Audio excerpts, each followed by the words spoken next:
Yes, blending cucumber with water is a great choice to break your fast.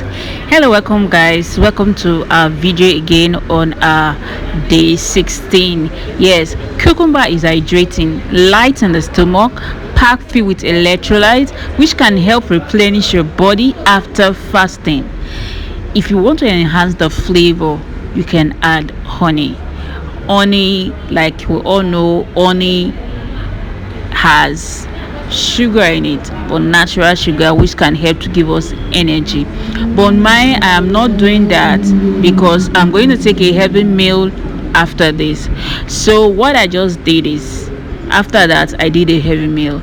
So cucumber blend is perfect for breaking of fast because it's packed with hydration, electrolytes, and nutrients that lift the feeling of being refreshed and energized.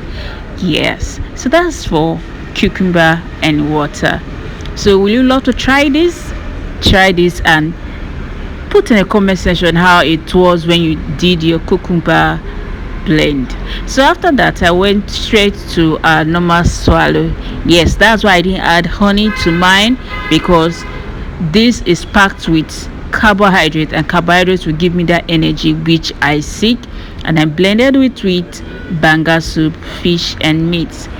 Very, very energizing. Thanks for watching. Please like, share and subscribe for more of my fasting video.